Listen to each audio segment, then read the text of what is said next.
घटना चक्र, पूर्वावलोकन, भौतिक विज्ञान, मात्रक और इकाई। पहला चैप्टर। किसी भी भौतिक राशि को मापने के लिए उस राशि के एक निश्चित परिमाण को मानक मान लेते हैं तथा इस मानक को कोई नाम दे देते हैं। इसी को उस राशि का मात्रक कहते हैं।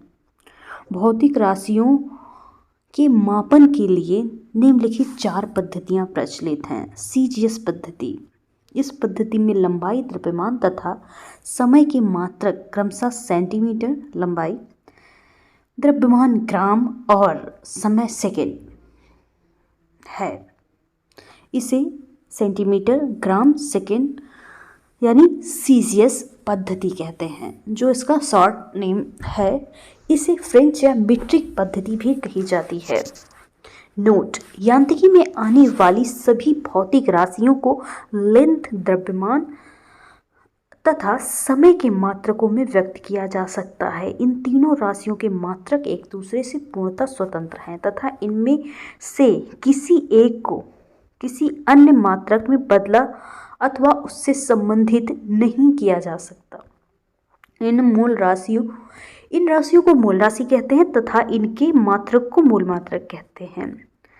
एफपीएस पद्धति, इसे ब्रिटिश पद्धति भी कहते हैं। इस पद्धति में लंबाई, द्रव्यमान और मानक के मात्रक फुट, पाउंड और सेकेंड में होते हैं। एमकेएस पद्धति, इस पद्धति में लंबाई, द्रव्यमान और समय के मात्रक मीटर, किलोग्राम एवं सेकेंड हैं। एसआई पद्धति 1960 में पेरिस में अंतर्राष्ट्रीय मापतौल के महाअधिवेशन में इस पद्धति को स्वीकार किया गया। वर्तमान में इसी पद्धति का प्रयोग किया जाता है। लंबाई मीटर एम से प्रदर्शित किया जाता है, द्रव्यमान किलोग्राम केजी से, समय सेकेंड एस से,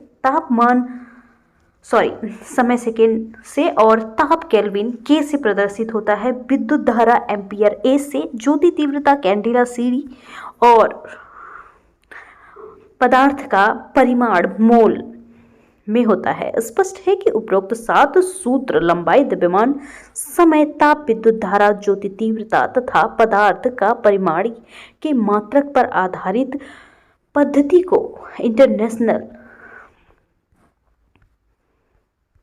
सिस्टम ऑफ यूनिट यानी एसआई यूनिट्स कहा जाता है। मीटर की परिभाषा। नई परिभाषा के तहत 1 मीटर वह दूरी है जो निर्वात में प्रकाश की किरण के 1/299279245 हिस्से में तय करती है। किलोग्राम की परिभाषा। 1 किलोग्राम पेरिस में रखे प्लैटिनम इरिडियम के एक विशेष टुकड़े का द्रव्यमान माना गया है। व्यवहार में 1 किलोग्राम 4 सेंटीग्रेड के 1 लीटर जल का द्रव्यमान होता है। हालांकि मई 2019 से भारत सहित विश्व के 101 देशों ने किलोग्राम की नई परिभाषा को अपना बना लिया है। अब 1 किलोग्राम को प्लांक नियतांक के आधार पर मापा जाएगा। सेकेंड की परिभाषा। 1 सेकेंड वह समय अंतराल है जिसमें परमाणु घड़ी में सीजियम 133 परमाणु यानी कि 91926317770 बार कंपन करता है। एम्पियर की परिभाषा। एम्पियर विद्युत धारा वह धारा है जो निर्वात में 1 मीटर की दूरी पर स्थित 2 सीधे अनंत लंबाई के समांतर तारों में प्रवाहित होने पर प्रत्येक तार की प्रति मीटर लंबाई पर तारों के बीच 2 × 10⁷ न्यूटन का बल उत्पन्न करती है। इससे मई 2019 को अंगीकृत नई परिभाषा के तहत एम्पियर मूल विद्युत आवेश के आधार पर परिभाषित किया गया है। केल्विन की परिभाषा। 1 केल्विन जल के त्रिक बिंदु के ऊष्मागतिकीय ताप 1/273.16 वह भाग होता है। मई 2019 से अंगीकृत नई परिभाषा के तहत केल्विन को बोल्ट्जमैन नियतांक द्वारा परिभाषित किया जाएगा। कैंडेला की परिभाषा। किसी निश्चित दिशा में किसी प्रकाश स्रोत की ज्योति तीव्रता एक कैंडेला तब कही जाती है जब ये स्रोत उस दिशा में 540 गुणे 10⁻12 हर्ट्ज आवृत्ति 1/683 वॉट स्टेरेडियन तीव्रता का एक वर्णीय प्रकाश उत्सर्जित होता है। आयतन लंबाई गुणे चौड़ाई गुणे ऊंचाई। व्युत्पन्न मात्रक मीटर गुणे मीटर गुणे मीटर मीटर स्क्वायर होता है। घनत्व का द्रव्यमान बटा आयतन किलोग्राम प्रति metre cube equal kilogram point metre minus cube होगा। वेग विस्थापन बटा समय मीटर प्रति सेकेंड -1।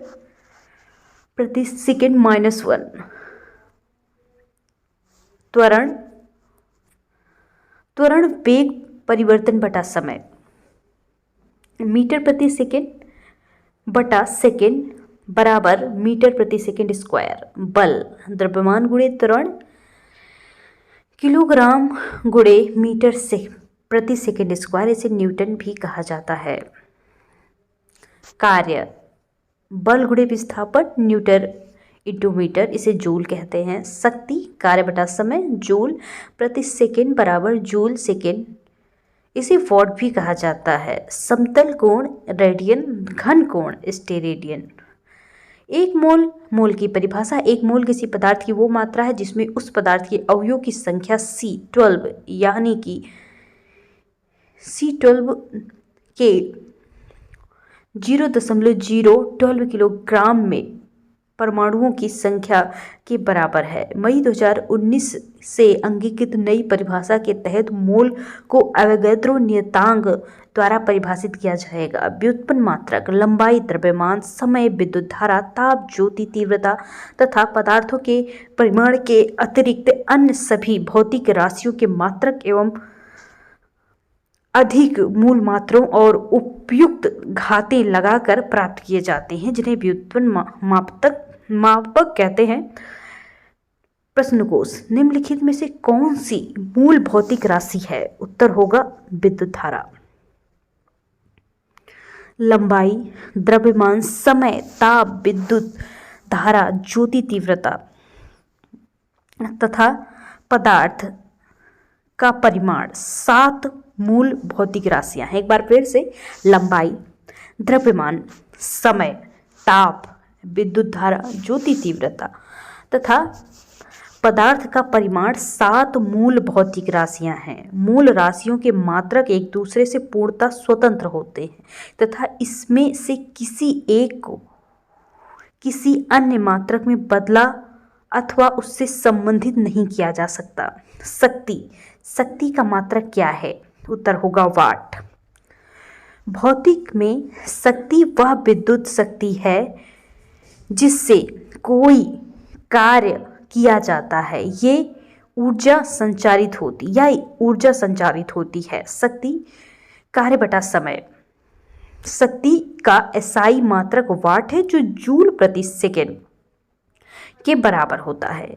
विद्युत शक्ति की इकाई है, आपने पहले ही देखा है, वाट।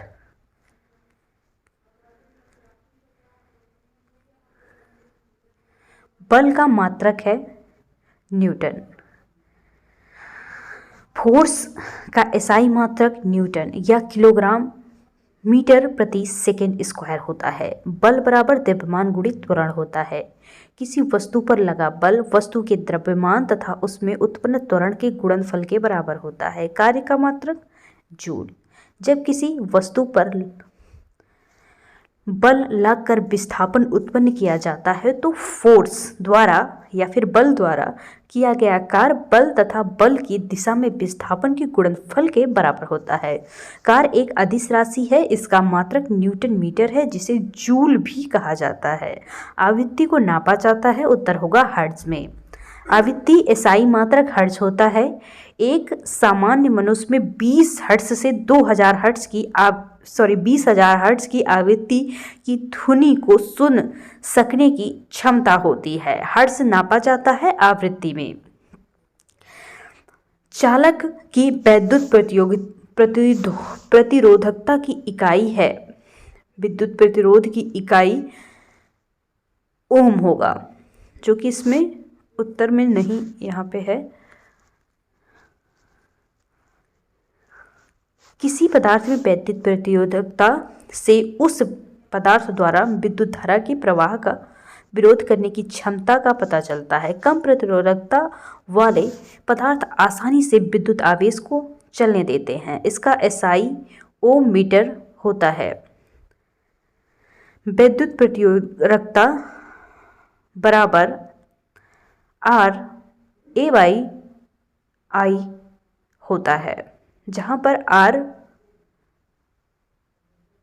पदार्थ का विद्युत प्रतिरोध ओम में, I पदार्थ के टुकड़े की धारा की दिशा में लंबाई मीटर में, A धारा की दिशा के लंबवत पदार्थ का क्षेत्रफल वर्ग में।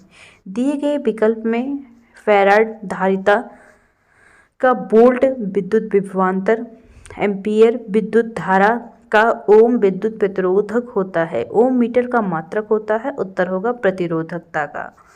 ओम मीटर मात्रक होता है प्रतिरोधकता का। प्रकाश वर्ष की इकाई है दूरी। प्रकाश द्वारा एक वर्ष में तय की गई दूरी को एक प्रकाश वर्ष कहते हैं। एक प्रकाश वर्ष बराबर 9.46 × 10⁻15 होता है। फिर से एक प्रकाश वर्ष 9.46 × 10⁻15 होता है। एक बार फिर से, एक प्रकाश वर्ष 9.46 × 10⁻15 मीटर होता है। प्रकाश वर्ष मात्रक है। उत्तर होगा दूरी का। 12वां प्रकाश वर्ष होता है प्रकाश द्वारा एक वर्ष में चली गई दूरी।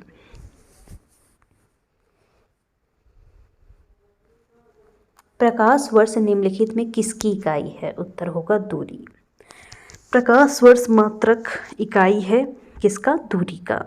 प्रकाश वर्ष है वह दूरी जो प्रकाश एक वर्ष में तय करता है। खगोलीय दूरियां प्रकाश वर्ष में मापे जाने का कारण निम्नलिखित में से कौन सा होगा?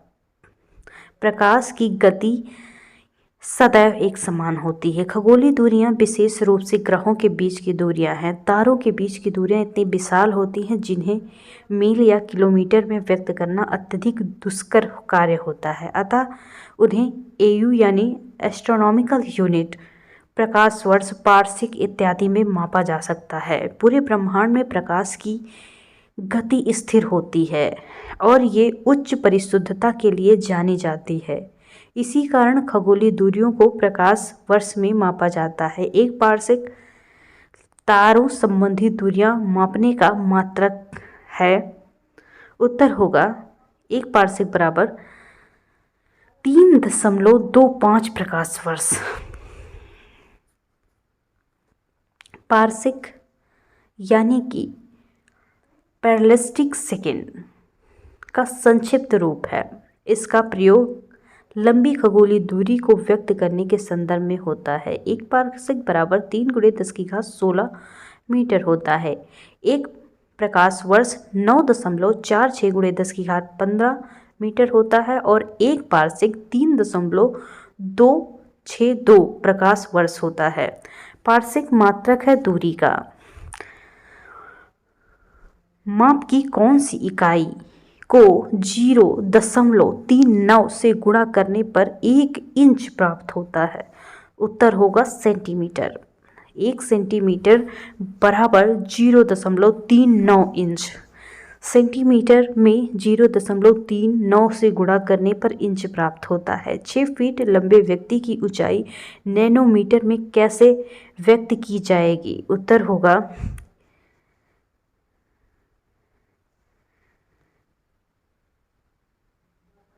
183 × 10⁻7 नैनोमीटर।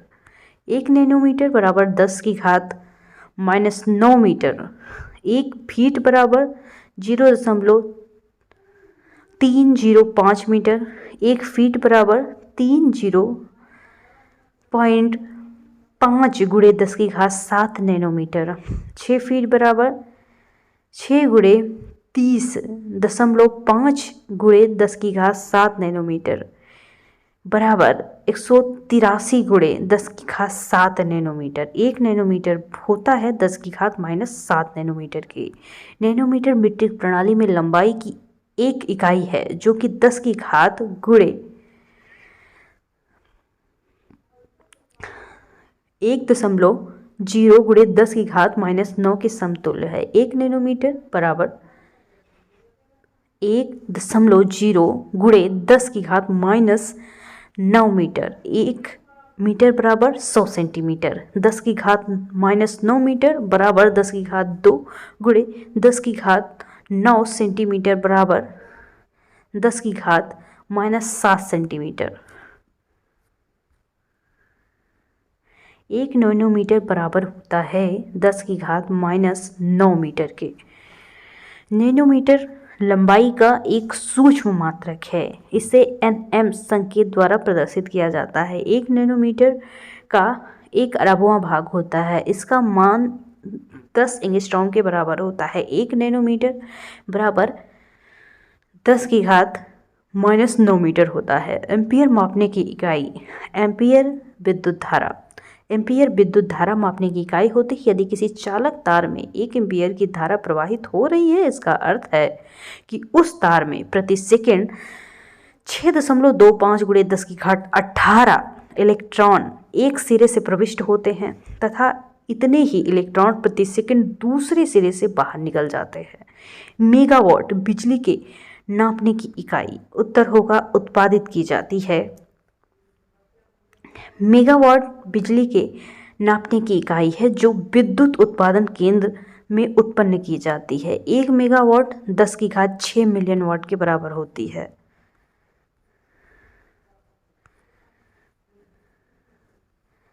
त्वरण किसी गतिमान वस्तु के वेग में प्रति एकांक समय अंतराल में होने वाला परिवर्तन है। इसका मात्रक मीटर प्रति सेकंड स्क्वायर होता है। बल का मात्रक न्यूटन होता है। आवेग का मात्रक न्यूटन सेकंड होता है। कार्य का मात्रक जूल होता है। निम्नलिखित एसआई यूनिट में कौन सा सुमेलित नहीं है? उत्तर होगा डी दाब डाइन। दाब का मात्रक पास्कल है ना कि डाइन। बल का मात्रक डाइन है। निम्नलिखित में से कौन सी राशि मात्रक नहीं है? उत्तर होगा विकृति। किसी वस्तु की बीमा में आया परिवर्तन उस वस्तु की मूल बीमा के अनुपात को विकृत कहते हैं। विकृत एक बीमाहीन राशि है अर्थात इसका कोई भी मात्रक नहीं होता। शक्ति का मात्रक जूल प्रति सेकंड होता है जिसे वाट कहते हैं। नॉट समुद्री जहाज की गति को मापने के लिए होता है। मापने की इकाई होती है। नौ संचालन में प्रत्येक प्रयुक्त दूरी नॉटिकल मील में मापते हैं। कैलोरी ऊष्मा मात्रक मापने की इकाई है। जूल कार्य एवं ऊर्जा का मात्रक है। एम्पियर वॉट वोल्ट एवं कैलोरी क्रमशः धारा सामर्थ्य मतलब वाट एम्पियर धारा वाट सामर्थ्य वोल्ट विभवांतर कैलोरी ऊष्मा के मात्रक हैं। निम्नलिखित में से कौन सा सुमेलित नहीं है? आप पहले ही देख चुके हैं कि प्रकाश वर्ष दूरी ही होगा, इसके लिए वो गलत ही है। नॉट जहाज के चाल की माप। नॉटिकल मील नौ संचालन में प्रयुक्त दूरी की इकाई। एंगस्ट्रॉम प्रकाश की तरंगदैर्घ्य की इकाई। प्रकाश समय की नहीं अपितु दूरी का मापन की इकाई है। अंतर्राष्ट्रीय खगोल संघ के अनुसार प्रकाश वर्ष वह दूरी है जो प्रकाश द्वारा निर्वात यानी बिना हवा के एक वर्ष में तय की जाती है। एंगस्ट्रॉम इकाई है। उत्तर होगा तरंगदैर्घ्य की। एंगस्ट्रॉम तरंगदैर्घ्य की इकाई है। 1 एंगस्ट्रॉम बराबर 10⁻−10 होता है। 1 हॉर्स पावर में कितने वॉट होते हैं? 746। किसी कर्ता द्वारा कार्य करने की दर को उसकी शक्ति सामर्थ्य कहते हैं। शक्ति का मात्रक जूल प्रति सेकंड होता है, जिसे वॉट कहते हैं। 1 वाट बराबर जूल प्रति सेकंड। एक अश्व शक्ति बराबर 746 वाट। द्रव्य यांत्रिकी के संदर्भ में मैक संख्या किसी माध्यम के सापेक्ष वस्तु के वेग तथा उस माध्यम में ध्वनि की चाल का अनुपात है। अतः मैक उच्च वेग को प्रदर्शित करने हेतु प्रयुक्त होती है। तरंगदैर्घ्य का मापन एंगस्ट्रॉम में किया जाता है, जबकि दाब का मात्रक पास्कल तथा ऊर्जा का मात्रक जूल होता है। जूल से उस तरह संबंधित है जैसे पास्कल, तो पास्कल संबंधित है दाब से। 1 माइक्रोन होता है 1/10³ मिलीमीटर।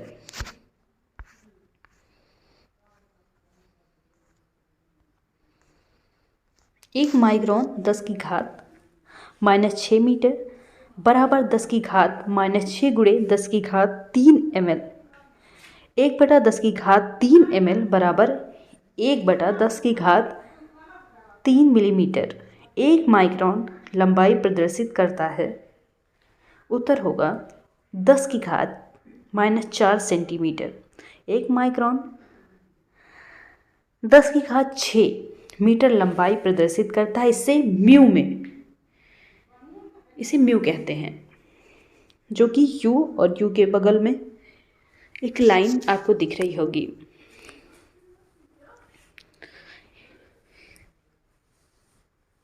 एक बटा 1000 सेंटीमीटर बराबर 10⁻4 सेंटीमीटर, यानी 10⁻⁻4 सेमी होता है। निम्नलिखित में से कौन सा एक सुमेलित नहीं है? उत्तर होगा डी, सेल्सियस। सेल्सियस ऊष्मा की इकाई नहीं, बल्कि सेल्सियस में डिग्री होगा। डेसिबल ध्वनि की प्रबलता की इकाई। अश्वशक्ति शक्ति की इकाई। समुद्री मील नौ संचालन की दूरी। सेल्सियस ताप को मापने के लिए होता है।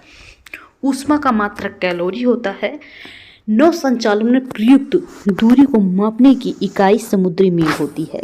शक्ति का मात्रक जूल प्रति सेकंड होता है, जिसे वाट कहते हैं। एक अश्वशक्ति 746 वाट के समतुल्य होती है। ध्वनि की प्रबलता को डेसिबल में मापते हैं या फिर मात्रक होता है। निम्नलिखित में से कौन सा एक ऊष्मा की इकाई नहीं है? उत्तर होगा वाट। ऊष्मा एक प्रकार की ऊर्जा है जो पदार्थों के मध्य तापांतर को व्यक्त करती है। ऊष्मा एक स्थान से दूसरे स्थान तक स्थानांतरित होती है और यह स्थानांतरण हमेशा अधिक ताप वाले पदार्थ से कम ताप वाले पदार्थ के मध्य होता है। ऊष्मा का मापन calorie, kilo calorie, joule, kilo joule में किया जाता है। वाट शक्ति के मापन के लिए प्रयुक्त होता है। वाट बराबर 1 जूल प्रति सेकेंड। ऊष्मा की इकाई निम्न में से कौन सी नहीं है? उत्तर सेंटीग्रेड, बल्कि तापमान की इकाई है। कैलोरी, जूल, अर्क ऊष्मा की इकाई है। ऊष्मा ऊर्जा का एक रूप है। जब ऊर्जा एक पिंड से दूसरे पिंड में तापांतर के कारण स्थानांतरित होती है तो स्थानांतरित होने वाली ऊर्जा को ऊष्मा कहते हैं। जब एक ऊर्जा के पिंड से दूसरे ऊर्जा के पिंड में तापांतर में स्थानांतरित होती है, मतलब कि एक पिंड से दूसरे पिंड में जाने की क्रिया को जब वो स्थानांतरित ऊर्जा एक पिंड से दूसरे पिंड में स्थानांतरित हो जाती है, मतलब चली जाती है, तो उस ऊर्जा को ऊष्मा कहते हैं। 1 किलोमीटर दूरी का तात्पर्य है 1000 मीटर। दूरी को मापने का SI मात्रक मीटर होता है। 1 किलोमीटर बराबर 1000 मीटर के बराबर होता है। 1 मीटर 100 सेंटीमीटर के बराबर होता है। 1 पिकोग्राम होता है 10⁻⁻12 ग्राम के। द्रव्यमान को मापने की लघु इकाइयाँ मिलीग्राम, माइक्रोग्राम, नैनोग्राम, पिकोग्राम, फेम्टोग्राम होता है। 1 पिकोग्राम बराबर 10⁻12 ग्राम। 1 माइक्रोग्राम बराबर 10⁻6 ग्राम। 1 फेम्टोग्राम बराबर 10⁻15। 1 मिलीग्राम 10⁻⁻5 ग्राम, 1 नैनोग्राम बराबर 10⁻⁹ ग्राम। किस तल के इकाई क्षेत्रफल पर लगने वाले बल को दाब कहते हैं? दाब एक अदिश राशि है। दाब का मात्रक न्यूटन प्रति मीटर स्क्वायर होता है, जिसे पास्कल कहते हैं। दाब का मात्रक है, उत्तर होगा न्यूटन प्रति मीटर स्क्वायर। क्रिया किलोग्राम बराबर बल प्रति वर्ग सेंटीमीटर kgf बटा cm स्क्वायर, जिसे प्रायः किलोग्राम वर्ग किलोग्राम से निरूपित किया जाता है। दाब एक अप्रचलित इकाई है। यह एसआई प्रणाली का अंग नहीं है। दाब की वर्तमान में इकाई न्यूटन प्रति मीटर स्क्वायर यानी पास्कल है। परिस्थितिकी दाब की इकाई क्या है? उत्तर होगा बार। वायुमंडलीय दाब का गैर एसआई मात्रक है, जो 10⁵ न्यूटन मीटर स्क्वायर के समतुल्य होता है। इसे एसआई मात्रक के रूप में पास्कल द्वारा परिभाषित किया जाता है। 1 पास्कल बराबर 10⁵5 पास्कल, 1 बार बराबर 10⁵5 पास्कल। 1 किलोमीटर प्रति स्क्वायर दाब समतुल्य होता है 1.0 बार के। चूंकि 1 डाइन बराबर 1.02 गुणे 10⁻⁻6 किलोग्राम और 1 बार बराबर 10⁶ डाइन प्रति सेंटीमीटर स्क्वायर, इसलिए डाइन का मान बार के मान में प्रतिस्थापित करने पर 1 डाइन बराबर 10⁶ डाइन प्रति सेंटीमीटर स्क्वायर बराबर 1.02 गुणे 10⁻⁻6 गुणे 10⁶ किलोमीटर स्क्वायर बराबर 1.02 किलोग्राम प्रति सेंटीमीटर स्क्वायर। निम्नलिखित में से कौन सी अदिश राशि है? उत्तर होगा बी, दाब। दाब अदिश राशि है।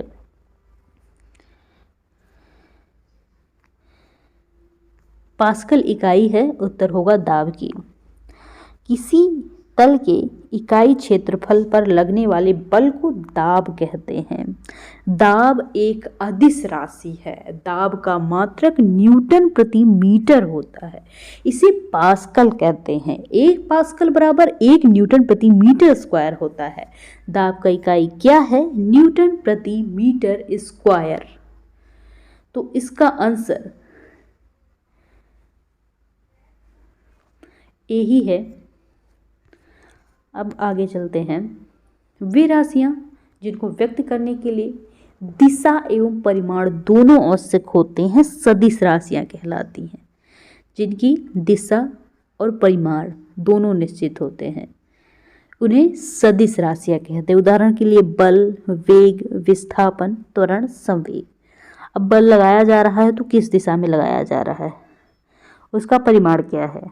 वैसे ही वेग, विस्थापन, त्वरण और संवेग ये सदिश राशियां हैं। जिन राशियों को व्यक्त करने के लिए केवल परिमाण की आवश्यकता होती है, दिशा की नहीं, उन्हें अदिश राशियां कहते हैं। जैसे आयतन, दाब, चाल, दूरी। एक बार फिर से, वे राशियां जिनको व्यक्त करने के लिए दिशा एवं परिमाण दोनों की आवश्यकता होती है उन्हें सदिश राशियां कहते हैं। उदाहरण बल, वेग, विस्थापन, त्वरण, संवेग। जिन राशियों को व्यक्त करने के लिए केवल परिमाण की आवश्यकता होती है, दिशा की नहीं, उन्हें अदिश राशियां कहते हैं। जैसे आयतन, दाब, चाल, दूरी। विद्युत विभव के संदर्भ में निम्नलिखित कथनों पे विचार कीजिए। यह एक अदिश राशि है, ये तो हो जाएगा, लेकिन ये एक सदिश राशि है, इसलिए इसका उत्तर सिर्फ एक ही होगा, केवल ए। किसी बिंदु पर, क्योंकि सदिश राशियों में आप एकदम दिमाग में डाल लीजिए कि बल, वेग, विस्थापन, त्वरण और संवेग है। बल, वेग, विस्थापन, त्वरण और संवेग, बस इतनी ही सदिश राशियां अपने दिमाग में डालिए, आपको खुद ब खुद उत्तर मिल जाएगा। किसी बिंदु पर विभव को प्रायः एक धन आवेश के अनंत से उस बिंदु तक लगाने में किए गए कार्य कार्य के रूप में परिभाषित किया जाता है। विद्युत विभव एसआई मात्रक जूल प्रति कूलाम होता है। विद्युत विभव एक अदिश राशि है जबकि विद्युत क्षेत्र एक सदिश राशि है।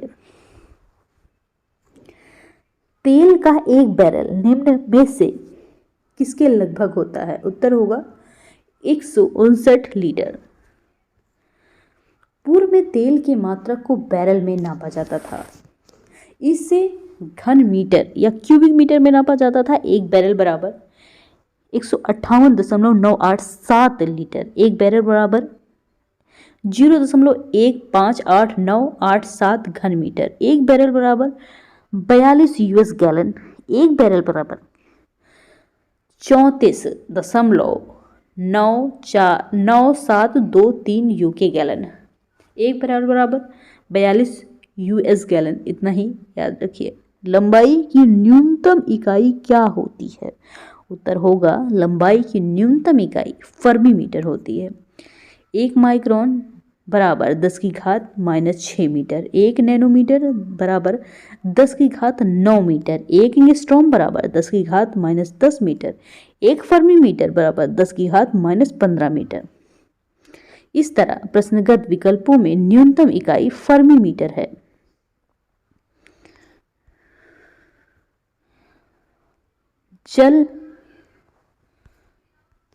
जल प्रवाह की दर को मापने के लिए क्यूबिक फीट प्रति सेकेंड यानी क्यूसिक का प्रयोग किया जाता है। कंप्यूटर के संदर्भ में बाइट डिजिटल सूचना की इकाई है। रिएक्टर भूकंप की तरंगों की तीव्रता मापने की एक गणितीय पैमाना है। दाब और बार की इकाई है। ये 100 किलो यानी कि 10⁵ पास्कल के बराबर होता है। क्यूसिक में क्या मापा जाता है? उत्तर होगा जल का बहाव। निम्नलिखित में से कौन एक वायुमंडल के ओजोन परत की मोटाई मापने में लिया जाता है? उत्तर होगा डॉप्सन। वायुमंडल में ओजोन परत की मोटाई डॉप्सन में मापी जाती है। एक डॉप्सन इकाई मात्रक ताप और दाब बराबर 10 माइक्रोमीटर ओजोन परत को व्यक्त करता है। एक डॉप्सन बराबर 2.69 × 10⁻20 ओजोन अणु प्रति वर्ग मीटर के समतुल्य होता है। डॉप्सन इकाई है ओजोन परत की मोटाई को मापने के लिए।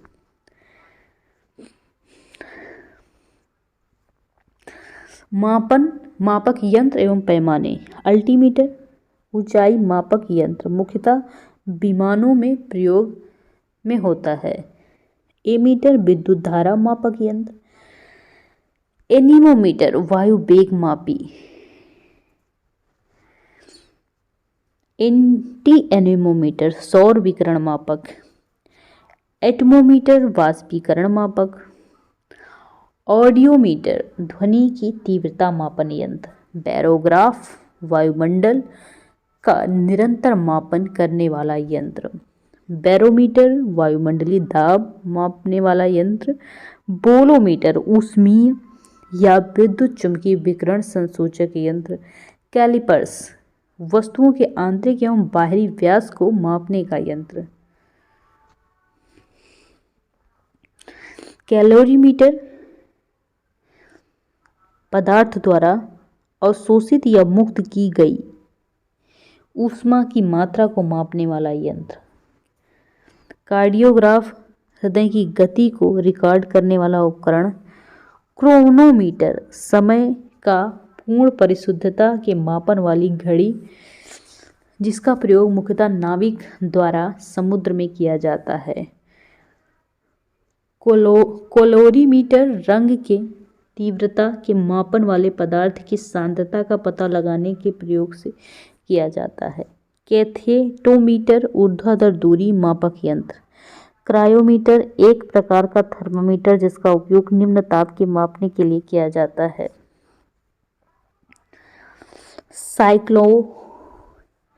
साइक्लोट्रॉन एक प्रकार का कण त्वरक जो अवशोषित कणों की गति को बढ़ने में प्रयुक्त होता है।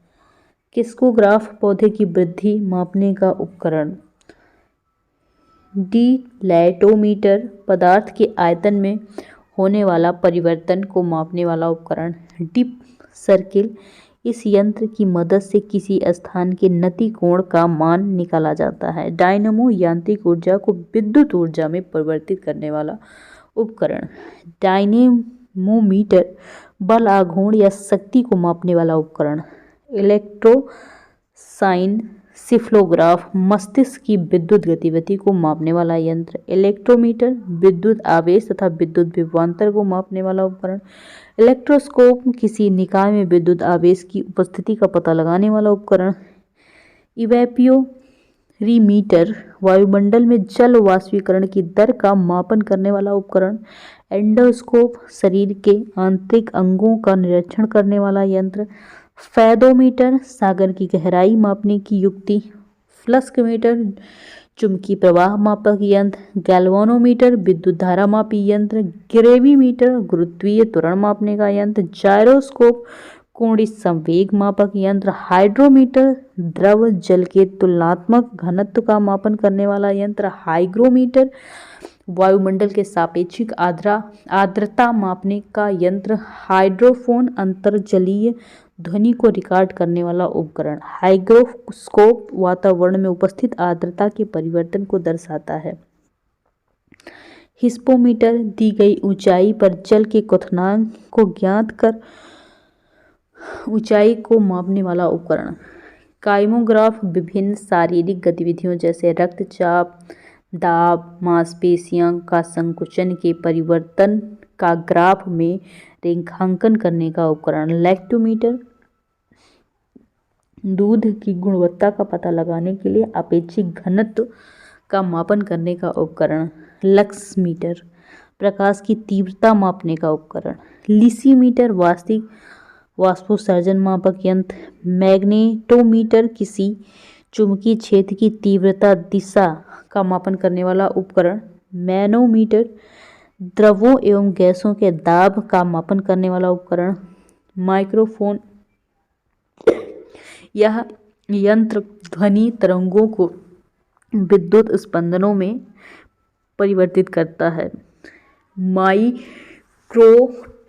ऐसा यंत्र जो कि अण्विक्षणीय निरीक्षण के लिए किसी वस्तु के छोटे छोटे भागों में विभाजित कर देता है। नेफोस्कोप बादलों की ऊंचाई, वेग तथा गति की दिशा को मापने के लिए होता है। ओडोमीटर किसी वाहन द्वारा तय की गई दूरी मापने के लिए उपकरण। पेरिस्कोप ओट अथवा आवरण में रहते हुए प्रेक्षक को आसपास की वस्तुओं को देखने में समर्थ बनाने वाला उपकरण। इसे ऑप्टिकल यंत्र के द्वारा ऐसी वस्तुओं को भी देखा जा सकता है जो प्रत्यक्ष दृष्टि में नहीं है। इसके द्वारा जलमग्न अवस्था में पनडुब्बी से पानी की सतह का अवलोकन किया जाता है। फोनोग्राफ ध्वनि की यांत्रिक रिकॉर्डिंग एवं पुनरुत्पादन करने वाला उपकरण। फोटोमीटर प्रकाश तीव्रता मापक यंत्र। अगला पोटेंशियोमीटर किसी सेल के EMF का मापन करने का उपकरण। पिक्नोमीटर द्रवों के विशिष्ट गुरुत्व का मापने का यंत्र।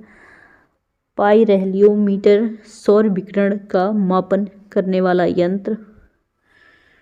पायरोमीटर उच्च तापमान के मापन में प्रयुक्त उपकरण। साइक्रोमीटर सापेक्षिक आर्द्रता का मापन करने वाला उपकरण। रेन गेज वर्षा, बर्फ, ओला इत्यादि मापने का उपकरण। इसे यूरोमीटर, प्यूरियोमीटर और ओम्ब्रोमीटर भी कहते हैं। रेडियोमीटर विकिरण द्वारा प्राप्त ऊर्जा मापने का यंत्र। रिफ्रैक्टोमीटर अपवर्तनांक मापने का यंत्र। सेलेनोमीटर किसी विलयन की लवणता को मापने का यंत्र। सोलेरीमीटर सौर विकिरण की तीव्रता मापने यंत्र। सैक्रीमीटर किसी शर्करा युक्त विलयन की सांद्रता मापने का यंत्र। सेक्सेंट दो वस्तुओं के बीच कोणीय दूरी का मापन करने वाला उपकरण। इसका उपयोग खगोलीय पिंडों की ऊंचाई का पता लगाने के लिए किया जाता है। स्फिग्नोमीटर रक्तचाप मापने का उपकरण। स्टेथोस्कोप हृदय की गति सुनने में प्रयुक्त यंत्र। स्पीडोमीटर किसी वाहन की गति प्रदर्शित करने वाला उपकरण। टैकोमीटर वस्तु जैसे इंजन या सॉफ्ट आदि घूर्णन गति का मापन करने वाला उपकरण। इसका उपयोग व्यापक रूप से ऑटोमोबाइल, विमान आदि में किया जाता है। विस्कोमीटर किसी तरल की सान्द्रता मापने का यंत्र। विंड वेन पवन की दिशा मापने का यंत्र। सोनार निम्नलिखित में किसके लिए प्रयोग में लाया जाता है? उत्तर होगा नौ संचालकों के लिए।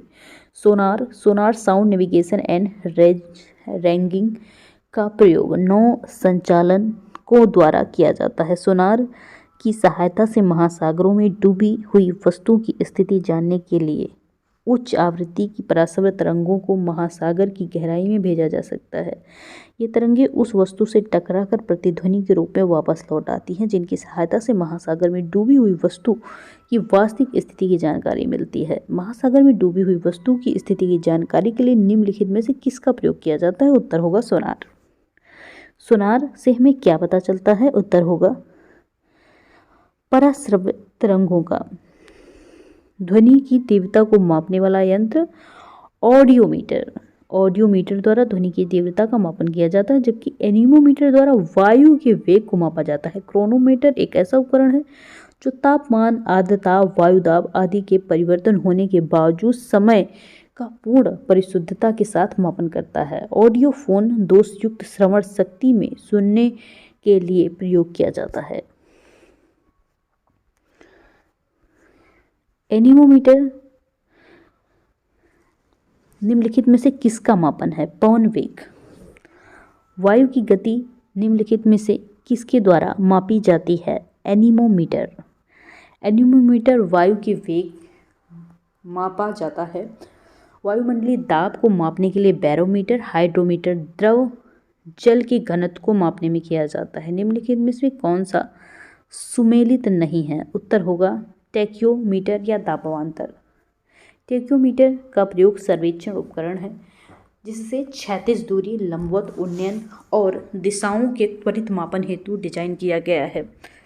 अन्य तीनों युग्म सुमेलित हैं।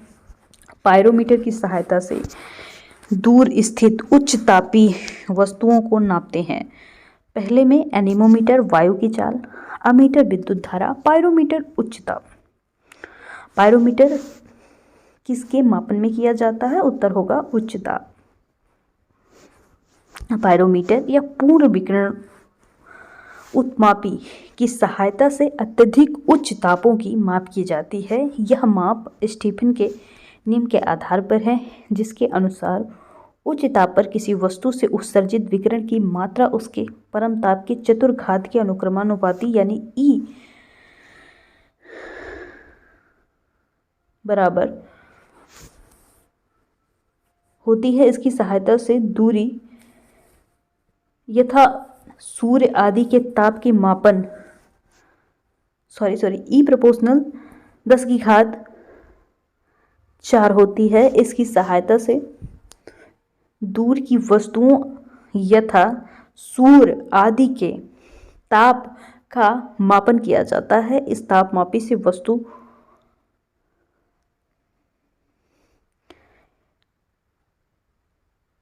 800 सेंटीग्रेड के नीचे ताप नहीं मापते, क्योंकि इससे कम ताप पर वस्तुएं ऊष्मीय विकिरण का उत्सर्जन नहीं करती। निम्नलिखित में संयंत्रों में किसका उपयोग उच्च ताप के लिए होता है? उत्तर होगा पायरोमीटर। निम्नलिखित तापियों में से पायरोमीटर कहा जाता है। उत्तर होगा विकिरण तापमापी। वह थर्मामीटर जो 2000 सेंटीग्रेड मापने हेतु उपयुक्त है। उत्तर होगा पूर्ण विकिरण पायरोमीटर। पूर्ण विकिरण पायरोमीटर द्वारा अत्यधिक उच्च तापमान का मापन किया जाता है। ये मुख्यतः गतिशील वस्तुओं तथा उन सतहों के मापने हेतु प्रयुक्त होता है जिन पर पहुंचना अथवा स्पर्श करना संभव न हो। इससे ऊष्मीय विकिरण के मापन द्वारा तापमान का मापन किया जाता है। पाइरोमीटर का प्रयोग निम्न में से किसको मापने के लिए किया जाता है? उत्तर होगा सोलर रेडिएशन। सौर विकिरण को मापने के लिए दो प्रकार के उपकरण हैं। पहला पाइरोमीटर और दूसरा पाइरेलियोमीटर। मैनोमीटर किसके द्वारा मापा जाता है? उत्तर होगा गैसों का दाब। मैनोमीटर नामक यंत्र गैस के दाब के लिए होता है। एमीटर से किसी विद्युत परिपथ में प्रवाहित होने वाली विद्युत धारा के मापन के लिए होता है। हाइग्रोमीटर वायुमंडल की आपेक्षिक आर्द्रता मापी जाती है। स्प्रिंग तुला से किसी वस्तु के भार का मापन किया जाता है और बैरोमीटर से वायु दाब मापा जाता है। उत्तर होगा कौन सा, इसमें कौन सा सुमेलित नहीं है? एमीटर। एमीटर आप पहले ही देख चुके हैं, किसी विद्युत परिपथ में प्रवाहित होने वाली विद्युत धारा का मापन है एमीटर, इसलिए डी इसमें गलत है। ऑडियोमीटर वाहनों के पहियों ओडोमीटर वाहनों के पहियों द्वारा तय की गई दूरी मापने का यंत्र। ओंडोमीटर विद्युत चुंबकीय तरंगों की आवृत्ति मापने का यंत्र। ऑडियोमीटर ध्वनि तीव्रता मापक युक्ति। ऑडियो और ओडो में थोड़ा ही फर्क है, इसलिए एक दोबारा फिर से देख लीजिए। ऑडियोमीटर ध्वनि तीव्रता मापक यंत्र। ऑडियो वैसे ही ध्वनि होती है तो आप इसे समझ सकते हैं। और ऑडो वाहनों पहियों द्वारा तय की गई दूरी मापने का यंत्र। एमीटर विद्युत धारा के मापने के लिए प्रयुक्त उपकरण, ना कि विद्युत शक्ति के मापन के लिए। विद्युत धारा निम्नलिखित में से किस उपकरण से मापी जाती है? उत्तर होगा एमीटर। एमीटर विद्युत धारा मापक यंत्र है। पोटेंशियोमीटर किसी सेल के ईएमएफ का मापन करने वाला उपकरण है। वायुमंडलीय दाब को मापने के लिए कौन सा यंत्र प्रयुक्त होता है? बैरोमीटर। बैरोमीटर दाब के मापने के लिए प्रयुक्त होता है। बैरोमीटर में पारे का अचानक नीचे आ जाना तूफानी मौसम का संकेत होता है। बैरोमीटर में कौन सा द्रव प्रयोग होता है? उत्तर होगा बैरोमीटर या वायु दाब मापी एक यंत्र है जिसकी सहायता से वायुमंडल में दाब को मापा जाता है। विभिन्न प्रकार के बैरोमीटर में अलग अलग मापक द्रव तथा जल, पारा, हवा का प्रयोग किया जाता है। साधारणतः बैरोमीटर में पारा मरकरी का प्रयोग किया जाता है। दूध का आपेक्षिक घनत्व नापा जाता है लैक्टोमीटर। दूध का आपेक्षिक घनत्व दूध की शुद्धता व लैक्टोमीटर की सहायता से ब्यूटेरोमीटर या दुग्ध उत्पादन में वसा की मात्रा को मापने के लिए किया जाता है। दूध के घनत्व को लैक्टोमीटर द्वारा मापा जाता है। वायुमंडल के सापेक्ष आर्द्रता हाइग्रोमीटर। हाइग्रोमीटर का उपकरण किसी की सहायता से वायुमंडल के सापेक्ष आर्द्रता को मापा जाता है। लैक्टोमीटर से दूध की शुद्धता, हाइड्रोमीटर से जल अथवा द्रव का घनत्व और पोटेंशियोमीटर से विभवांतर नापा जाता है। पोटेंशियल आप सीधा समझ सकते हैं। हवा में आर्द्रता को मापने के लिए निम्न में से कौन से उपकरण का उपयोग किया जाता है? हाइग्रोमीटर। हवा की आर्द्रता को नापने के लिए हाइग्रोमीटर प्रयुक्त होते हैं। स्पेक्ट्रोमीटर एक ऐसा यंत्र है जो कि विद्युत चुम्बकीय स्पेक्ट्रम के एक विशिष्ट भाग के सापेक्ष प्रकाश के गुणों का मापन करता है। यूडियोमीटर एक प्रयोगशाला उपकरण है जो किसी भौतिक या रासायनिक परिवर्तन के फलस्वरूप किसी गैसीय मिश्रण के आयतन में होने वाले परिवर्तन को मापता है। वायु की आर्द्रता मापने के लिए कौन से यंत्र का प्रयोग होता है? उत्तर होगा हाइग्रोमीटर। उत्तर होगा वातावरणीय आर्द्रता। आर्द्रता को मापने के लिए हाइग्रोमीटर। आर्द्रता को मानांकित करने का उपकरण हाइग्रोमीटर होता है। पाइरोमीटर उच्च ताप तथा हेस्पोमीटर ऊंचाई मापने का यंत्र है। थर्मोस्टेट ऊष्मातापी किसी तंत्र के तापमान को नियमित बनाए रखने का उपकरण है। आर्द्रता मापी जाती है हाइग्रोमीटर से। हाइग्रोमीटर वायुमंडल की सापेक्षिक आर्द्रता मापने वाला यंत्र है। हाइड्रोमीटर से द्रवों जल को तुलनात्मक घनत्व का मापन किया जाता है। निम्नलिखित में से सुमेलित है? थर्मोसिस्टर।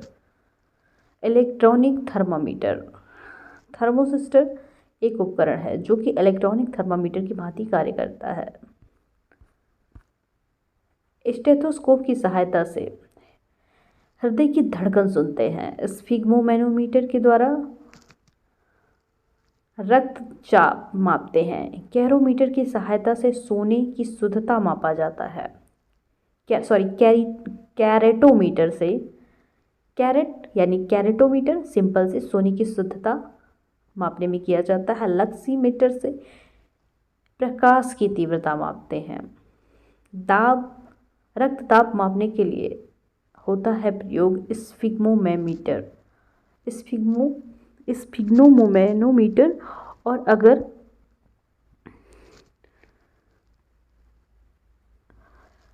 हृदय की धड़कन सुनने के लिए स्टेथोस्कोप और ब्लड प्रेशर यानी स्फिग्मोमैनोमीटर। स्टेथोस्कोप हृदय की धड़कन और स्फिग्मोमैनोमीटर रक्तचाप। निम्नलिखित में से 1500 सेल्सियस से अधिक ताप मापने हेतु किसका प्रयोग होता है? उत्तर होगा पायरोमीटर। 1500 सेंटीग्रेड से अधिक ताप मापन के लिए पायरोमीटर का प्रयोग होता है।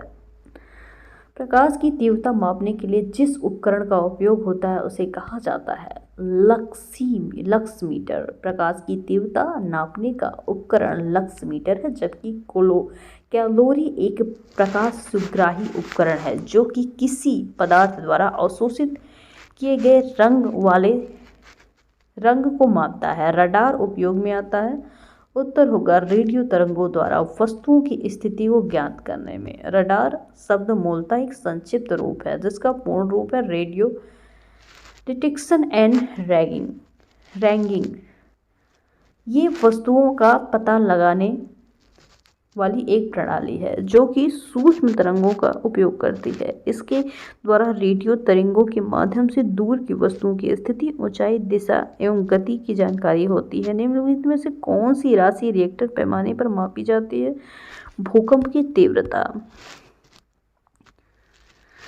रिएक्टर स्केल भूकंप के परिमाण को मापने का एक पैमाना है। ये पैमाना एक लॉगरिथमिक स्केल है जिसमें 9 भागों में बराबर बांटा जाता है। रिएक्टर स्केल में प्रत्येक आगे की संख्या आगे पीछे वाली संख्या से 10 गुने आयाम को बताती है। उल्लेखनीय है कि 1970 के दशक में भूकंप के परिमाण के आकलन के लिए रिएक्टर स्केल के साथ मोमेंट मैग्नीट्यूड स्केल प्रयुक्त होती थी। यद्यपि बहुधा प्रेस एवं मीडिया जगत द्वारा इसे रिएक्टर स्केल के नाम से अभिहित किया गया। विभिन्न परीक्षा संस्थानों में भूकंप मापने और परिमाण के स्थान पर तीव्रता शब्द का ही प्रयोग किया जाता है। ज्ञातव्य है कि भूकंप की तीव्रता को मार्केली स्केल पर निर्धारित किया जाता है और परिमाण को सिस्मोग्राफ के माध्यम से रिएक्टर स्केल एवं मोमेंट मैग्नीट्यूड स्केल पर।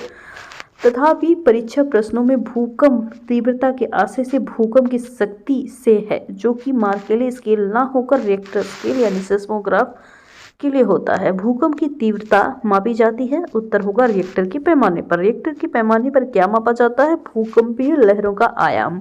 भूकंप की तीव्रता मापी जाती है। उत्तर होगा रिएक्टर पैमाने पर। कौन सा सुमेलित नहीं है? उत्तर होगा रिएक्टर पैमाना। रिएक्टर पैमाने पर भूकंप मापा जाता है। आर्द्रता सिस्मोग्राफ आपने पहले ही पढ़ा है।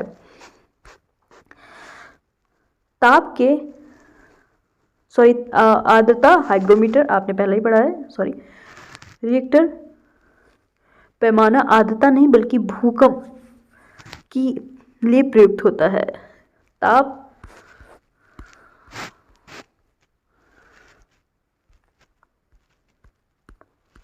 सेल्सियस फ़ारेनहाइट एवं न्यूमन पैमाने का मान ऋणात्मक होता है, जबकि केल्विन पैमाने का मान ऋणात्मक नहीं होता। निम्नलिखित में भूकंप मापी यंत्र कौन सा है? उत्तर होगा सिस्मोग्राफ। सिस्मोग्राफ भूकंपीय तरंगों के संसूचन एवं मापन हेतु प्रयुक्त होता है। किस्मोग्राफ पौधों में वृद्धि मापने वाला एक यंत्र है। इसका आविष्कार भारतीय वैज्ञानिक जगदीश चंद्र बोस ने 1900 में किया था। रिंगेज वर्षा मापी यंत्र है। गीगर काउंटर एक प्रकार का कण अनुवादक है जो कि अनियमित विकिरण मापता है। भूकंप की तीव्रता किससे मापी जाती है? उत्तर होगा सिस्मोग्राफ। निम्नलिखित युक्तियों में से किसके द्वारा भूकंप की तीव्रता मापी जाती है? उत्तर होगा सिस्मोग्राफ द्वारा। सिस्मोग्राफ क्या रिकॉर्ड करता है? भूचाल। अल्टीमीटर नामक यंत्र से समुद्र के तल की ऊंचाई की माप की जाती है। एमीटर द्वारा विद्युत धारा। सिस्मोग्राफ भूकंप प्रतिरोध ओम। फेदोमीटर नामक यंत्र से समुद्र की गहराई मापी जाती है। बैरोमीटर से वायुमंडलीय दाब। हाइग्रोमीटर से वायुमंडलीय आर्द्रता। अल्टीमीटर से समुद्र तल के विमानों की ऊंचाई। फेदोमीटर से समुद्र की गहराई। एनीमोमीटर वायु वेग। सिस्मोग्राफ भूकंप। बैरोग्राफ वायुमंडलीय दाब। हाइग्रोमीटर आर्द्रता। निम्नलिखित में से सुमेलित नहीं है। उत्तर होगा डी सिस्मोमीटर। और जो सुमेलित है उसको पढ़ लीजिए। मैनोमीटर दाब। कैरियोमीटर आंतरिक दहन इंजन। कार्डियोग्राम हृदय की गति। मैनोमीटर दाब का मापक यंत्र है। अगला फोनोमीटर का उपयोग किया जाता है। फोनोमीटर का उपयोग ध्वनि की तीव्रता एवं स्पंदन की, मतलब स्पंदन मीन्स कितनी बार, जैसे हार्ट का स्पंदन होता है, धड़कता है, वैसे ही धक धक जो बीट होती है उसकी आवृत्ति को स्पंदन कहा जाएगा। झूठ का पता लगाने वाले यंत्र का नाम है। उत्तर होगा पॉलीग्राफ। पॉलीग्राफ झूठ का पता लगाने वाला यंत्र। पायरोमीटर उच्च ताप मापने का यंत्र। गायरोस्कोप घूमती हुई वस्तु की गति नापने का यंत्र। काइमोग्राफ शरीर की क्रियाओं के ग्राफ द्वारा निरूपित करने वाले यंत्र। रक्तचाप, हृदय की धड़कन आदि। ऊर्ध्वाधर तल पर एवं क्षैतिज तल पर एजिमथ में कोणीय दूरी को मापने में प्रयुक्त होने वाला यंत्र थियोडाइट। क्षैतिज तल एवं ऊर्ध्वाधर तल में कोणीय दूरी को मापने के लिए थियोडाइट का प्रयोग किया जाता है।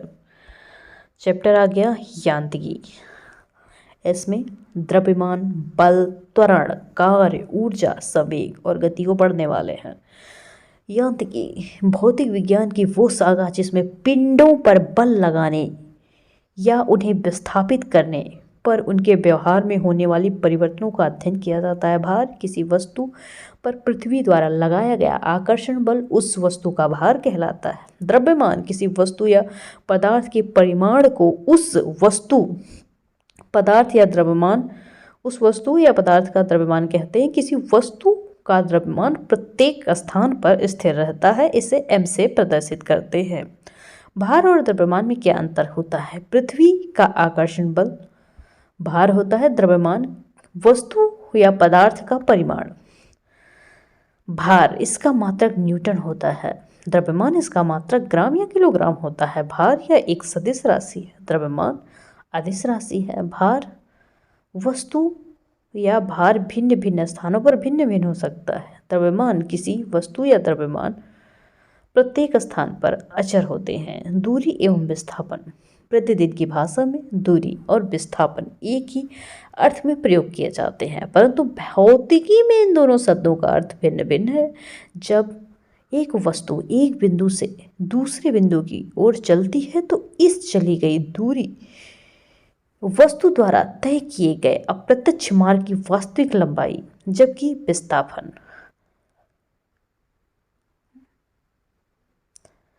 प्रारंभिक अथवा अंतिम स्थितियों के बीच सीधी रेखा मार्ग को बतलाता है।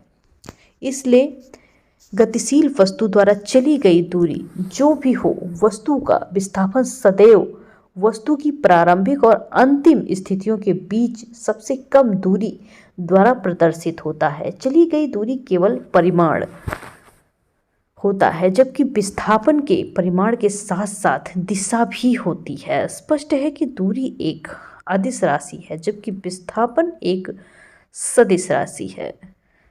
गतिशील वस्तु द्वारा चली गई दूरी शून्य नहीं होती, परंतु वस्तु अंतिम विस्थापन शून्य हो जाता है। किसी गतिशील वस्तु का विस्थापन शून्य तब होता है जब एक निश्चित दूरी चलने के बाद वस्तु अंततः अपने प्रारंभिक बिंदु में वापस आ जाती है। चाल एवं वेग। किसी वस्तु की चाल उसके द्वारा प्रति इकाई में चली गई दूरी है। चाल बराबर चली गई दूरी बटा समय। चाल एक अदिश राशि है। इसका एक इकाई मात्रक मीटर प्रति सेकंड होता है, किंतु किसी वस्तु का वेग उसकी प्रति इकाई समय में उत्पन्न विस्थापन होता है। वेग बराबर विस्थापन बटा समय।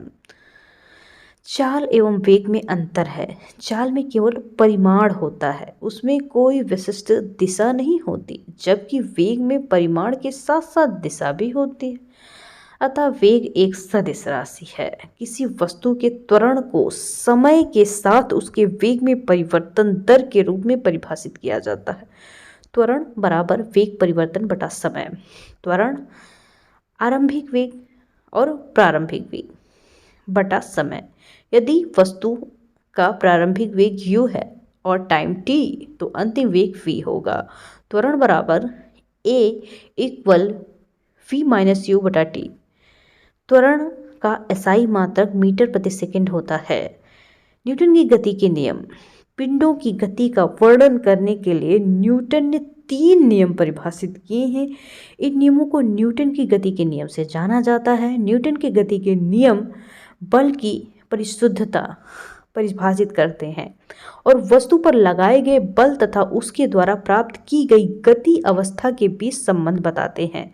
न्यूटन का गति का प्रथम नियम के अनुसार कोई विरामस्थ वस्तु विरामस्थ ही रहेगी और गतिमान वस्तु निरंतर एक समान चाल से सीधी रेखा में गति करती रहेगी जब तक कि उसकी विरामावस्था एक समान गति की अवस्था में परिवर्तन के लिए बाहरी बल के द्वारा उसके बाध्य नहीं किया जाता। उल्लेखनीय है कि किसी वस्तु को विराम अवस्था में रहने की अवस्था यदि गतिमान है तो वो एक सीधी रेखा में निरंतर गतिमान की प्रवृत्ति जड़त्व कहलाती है। वास्तव में द्रव्यमान किसी वस्तु की जड़त्व की माप है। वस्तु में यदि अधिक द्रव्यमान होता है तो जड़त्व भी अधिक होता है, अर्थात हल्की वस्तुओं की अपेक्षा भारी वस्तुओं में अधिक जड़त्व होता है। न्यूटन का गति का द्वितीय नियम। न्यूटन की गति के प्रथम नियम में स्पष्ट होता है कि किसी वस्तु पर बाह्य बल लगने से उसकी गति में परिवर्तन होता है। गति में परिवर्तन होने का अर्थ वस्तु में त्वरण की उपस्थिति होने से है। अतः किसी वस्तु पर बल लगने से उसमें त्वरण उत्पन्न होता है। प्रयोगों द्वारा यह देखा गया है कि किसी वस्तु पर आरोपित बल F वस्तु के द्रव्यमान m तथा वस्तु में बल की दिशा a के बराबर होता है। बल बराबर द्रव्यमान गुणित त्वरण F बराबर m इंटू a। इस समीकरण को न्यूटन का गति का द्वितीय नियम कहते हैं।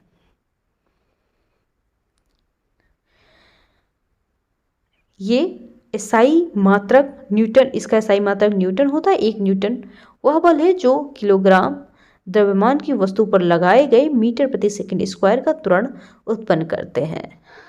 न्यूटन का तृतीय नियम। गति के तीसरे नियम के अनुसार कभी भी जब कभी एक वस्तु किसी दूसरी वस्तु पर बल लगाती है तो दूसरी वस्तु भी पहली वस्तु पर बराबर और विपरीत दिशा में बल लगाती है। पहली वस्तु द्वारा दूसरी वस्तु पर लगाए गए बल को क्रिया और दूसरी वस्तु को पहली वस्तु पर लगाए गए बल को प्रतिक्रिया कहते हैं। क्रिया प्रतिक्रिया परिमाण में बराबर तथा दिशा में एक दूसरे से विपरीत होती है। अतः न्यूटन के तृतीय नियम को क्रिया प्रतिक्रिया का नियम कहते हैं। संवेग। किसी वस्तु के संवेग को उस वस्तु के द्रव्यमान और वेग के गुणनफल के रूप में परिभाषित किया गया है। संवेग बराबर द्रव्यमान गुणे वेग। संवेग एक सदिश राशि है जिसका दिशा वेग की दिशा में होता है।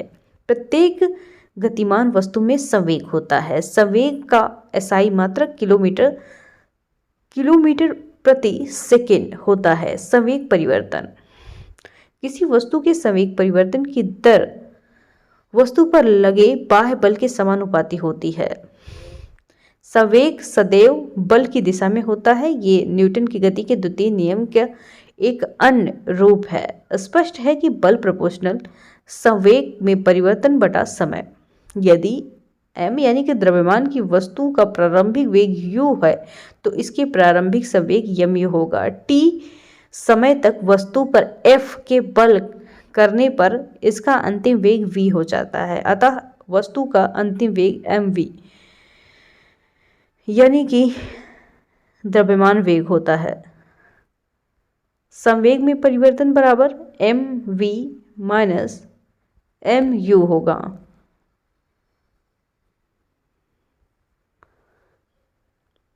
F proportional mv minus mu बटा t। F proportional m bracket में u minus v minus u bracket बंद बटा t। F proportional ma। F बराबर k एक नियतांक मान लिया गया है या स्थिरांक जिसका मान 1 होगा। F बराबर 1 इंटू m इंटू a बराबर fa। Fm जो कि न्यूटन का गति का द्वितीय नियम है। संवेग संरक्षण का नियम, जब दो या दो से अधिक पिंडों के समुदाय पर कोई बाह्य बल कार्य न करे तो समुदाय का संयुक्त संवेग स्थिर बना रहता है। जब दो अथवा दो से अधिक पिंडों के समुदाय पर कोई बाह्य बल कार्य न करे तो समुदाय का संयुक्त संवेग स्थिर बना रहता है। इसे संवेग संरक्षण का नियम कहते हैं। कार्य, यदि किसी वस्तु पर बल लगाकर उसकी स्थिति में परिवर्तन किया जाता है तो इससे क्रिया उत्पन्न होती है जिसे कार्य कहते हैं। यदि बल लगाने पर वस्तु की स्थिति में परिवर्तन न हो तो कार्य नहीं किया माना जाएगा। किसी वस्तु पर किए गए कार्य का मान लगाए गए बल तथा बल की दिशा में वस्तु के विस्थापन के गुणनफल के बराबर होता है। कार्य बराबर बल गुणे बल की दिशा में विस्थापन। यदि किए गए कार्य प्रयुक्त बल और बल की दिशा में विस्थापन क्रमशः बल यानी WF तथा S से निर्दिष्ट किया जाता है। W बराबर वर्ग इंटू FS मतलब बल गुणे विस्थापन। W बराबर वर्ग यानी कार्य बराबर F गुणे S मतलब फोर्स इंटू विस्थापन। यदि बल F पिंड की विस्थापन की दिशा में न होकर थीटा कोण बना रहा हो तो किया गया कार्य W equal F cos theta into S होगा, जहां F cos थीटा विस्थापन की दिशा में बल का घटक है। कार्य एक अदिश राशि है। कार्य का SI मात्रक जूल होता है। 1 न्यूटन बल किसी पिंड को बल की दिशा में 1 मीटर विस्थापित कर दे तो कार्य 1 जूल होगा। 1 जूल बराबर 1 न्यूटन इंटू मीटर। शक्ति अथवा सामर्थ्य, किसी मशीन अथवा कर्ता के द्वारा कार्य करने को सामर्थ्य कहते हैं। शक्ति बराबर कार्य बटा समय। यदि कोई कर्ता t टाइम में वर्क करता है तो शक्ति बराबर कार्य बटा समय होता है। शक्ति SI मात्रक जूल होता है, इसे वॉट कहते हैं। शक्ति एक अन्य मात्रक अश्व सामर्थ्य जिसे 746 वॉट कहा जाता है। एनर्जी, किसी वस्तु के कार्य करने की क्षमता ऊर्जा कहलाती है। ऊर्जा के अनेक रूप हैं जैसे यांत्रिक ऊर्जा, ऊष्मा ऊर्जा, प्रकाश ऊर्जा, ध्वनि ऊर्जा इत्यादि। ऊर्जा एक अदिश राशि है, इसका मात्रक जूल है। यांत्रिक ऊर्जा, जब किसी पिंड को कुछ यांत्रिक कार्य करने की क्षमता प्रदान की जाती है। ये 2 प्रकार की होती है, गतिज ऊर्जा और स्थितिज ऊर्जा। एक पिंड की स्थितिज एवं गतिज ऊर्जा का कुल योग यांत्रिक ऊर्जा कहलाता है। यांत्रिक ऊर्जा बराबर गतिज प्लस स्थितिज ऊर्जा। गतिज ऊर्जा ये वो ऊर्जा है जो किसी वस्तु में गति के कारण होती है। यदि किसी वस्तु का द्रव्यमान m तथा चाल v सेकेंड हो तो वस्तु की गतिज ऊर्जा के E बराबर 1/2 mv²। स्थितिज ऊर्जा, यह वो ऊर्जा है जो किसी वस्तु या निकाय की स्थिति अथवा दशा के कारण होती है। स्पष्ट है कि कोई वस्तु किसी बल के अंतर्गत एक स्थिति से दूसरे स्थिति में लाए जाए तो इस दौरान किया गया कार्य वस्तु की स्थिति ऊर्जा के रूप में संचित होता है। स्थितिज ऊर्जा के कई रूप होते हैं, जैसे प्रत्यास्थ स्थितिज ऊर्जा, गुरुत्वीय स्थितिज ऊर्जा, वैद्युत स्थितिज ऊर्जा। किसी वस्तु की स्थितिज ऊर्जा mgh, जहां m द्रव्यमान, g गुरुत्वीय त्वरण और h ऊंचाई है। न्यूटन की गति का पहला नियम कहता है जड़ता या जड़त्व का नियम। न्यूटन की गति के प्रथम नियम के अनुसार जड़ता का नियम कहा जाता है प्रत्येक पिंड जब तक विराम अवस्था अथवा सरल रेखा में एक समान गति की अवस्था में रहता है जब तक उस पर कोई बाह्य बल अन्यथा व्यवहार करने के लिए विवश नहीं करता। सिंपल बात कि कोई भी चीज़ जब तक नहीं काम करेगी, जब तक उस पर कोई बल नहीं लगाया जाएगा, उसके साथ कोई छेड़छाड़ नहीं होगी। बस सिंपल सी बात इतनी ही है। साधारण यंत्र किसी व्यक्ति की सहायता से करता है, कम बल का प्रयोग करके भी उतनी ही मात्रा में कम काम करने में। साधारण यंत्र किसी व्यक्ति द्वारा कम बल प्रयोग करने पर भी उतना ही मात्रा में काम करने में सहायता करते हैं। एक व्यक्ति एक संवेदनशील तराजू पर खड़ा है। यदि वह गहरी सांस लेता है तो तराजू की रीडिंग बढ़ेगी। व्यक्ति की गहरी सांस लेने से तराजू की रीडिंग बढ़ेगी, अर्थात तराजू द्वारा व्यक्ति का वजन अधिक दर्शाया जाएगा। 1 लीटर वायु 1.225 ग्राम वजनी होती है, अर्थात 1 लीटर वायु अंदर खींचने पर व्यक्ति का वजन 1.225 ग्राम बढ़ जाता है। हालांकि व्यक्ति के घनत्व में कमी दर्ज होती है। वॉशिंग मशीन का सिद्धांत है अपकेंद्रण, वह प्रक्रिया जो परिमाण में अभिकेंद्री बल के बराबर होती है परंतु जिसकी दिशा अपकेंद्री बल के विपरीत अर्थात केंद्र के बाहर की ओर होती है, अपकेंद्री बल कहलाती है। कपड़ा साफ करने की मशीन, दूध से मक्खन निकालने की मशीन आदि अपकेंद्री बल के सिद्धांत हैं। प्रक्षालन मशीन की कार्यप्रणाली सिद्धांत है। उत्तर होगा ए, जो कि यहाँ पे आप देख सकते हैं अपकेंद्रीकरण। निम्नलिखित में से कौन सी राशि सदिश नहीं है? उत्तर होगा आयतन। विस्थापन, वेग और बल सदिश राशियां हैं। वे राशियां जिनको व्यक्त करने के लिए दिशा और परिमाण दोनों की आवश्यकता होती है उस सदिश होती है। जिन राशियों को व्यक्त करने के लिए केवल परिमाण की आवश्यकता होती है, दिशा की नहीं, उन्हें अदिश राशि कहते हैं। ये हैं बल, वेग, विस्थापन, त्वरण, संवेग, आवेग आदि सदिश राशियां, जबकि आयतन अदिश राशि है। निम्नलिखित में कौन सी एक राशि सदिश राशि है? उत्तर होगा संवेग। निम्न में से कौन सी राशि सदिश राशि है? उत्तर होगा विस्थापन। पदार्थ के संवेग और वेग के अनुपात में कौन सी भौतिक राशि प्राप्त की जाती है? उत्तर होगा द्रव्यमान। किसी वस्तु के द्रव्यमान तथा वेग के गुणनफल को संवेग कहते हैं। संवेग बराबर होता है द्रव्यमान गुणे वेग, इसलिए द्रव्यमान बराबर संवेग बटा वेग। बल गुणनफल होता है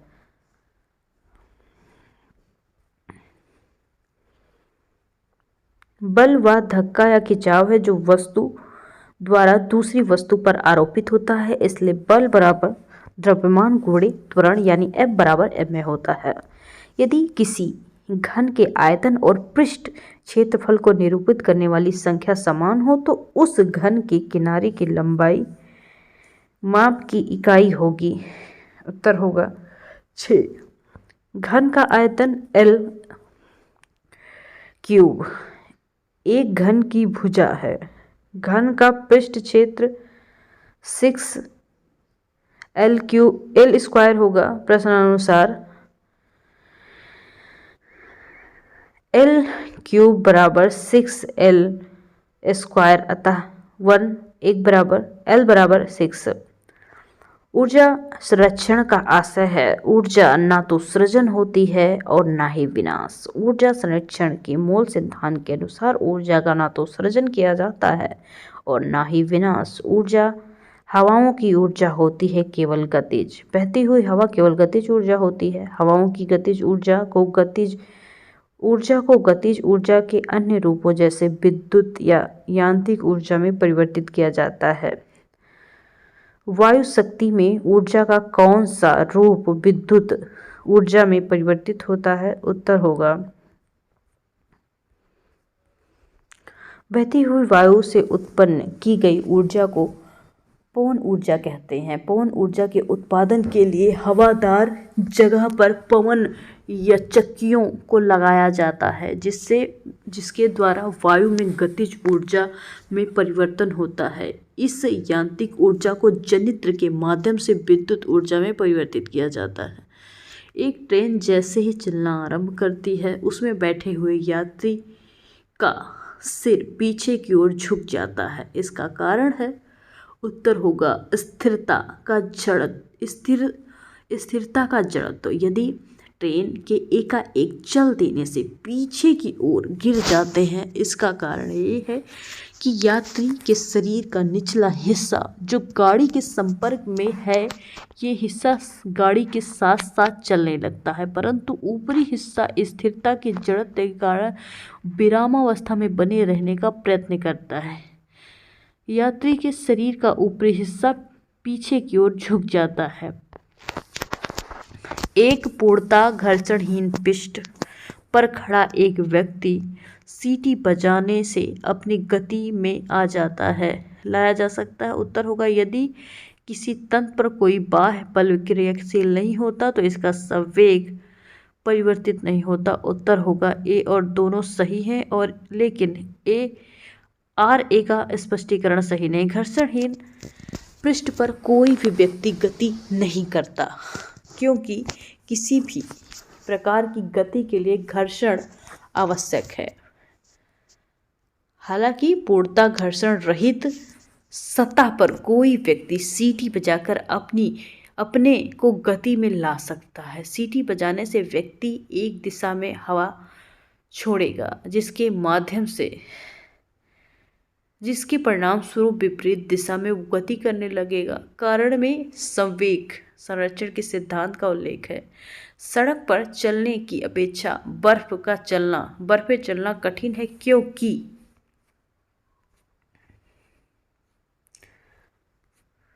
उत्तर होगा बर्फ में सड़क की अपेक्षा घर्षण कम होता है। घर्षण का मतलब जब कोई चीज़ खुरदुरी होगी तो उसमें घर्षण अधिक होगा, लेकिन अगर एकदम बराबर होगी तो उसमें घर्षण कम होगा। सिंपल सी बात।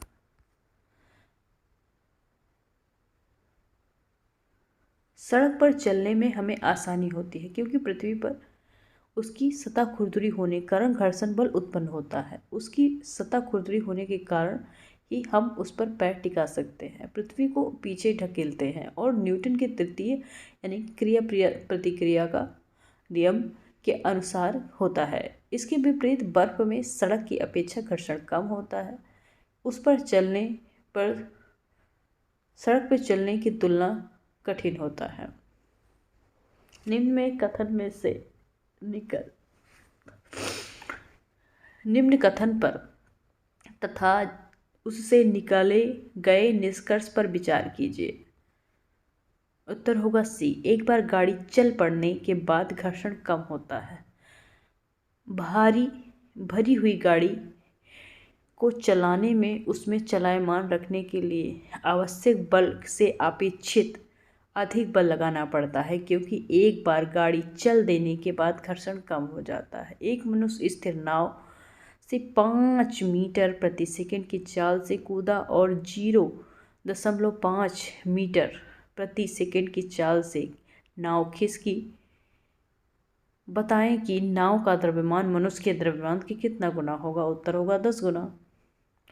माना कि व्यक्ति का द्रव्यमान m तथा नाव का द्रव्यमान n है, तो m नाव बराबर व्यक्ति कूदने पर संवेग, व्यक्ति के कूदने के उपरांत संवेग बराबर m into 5 minus n into 0.5।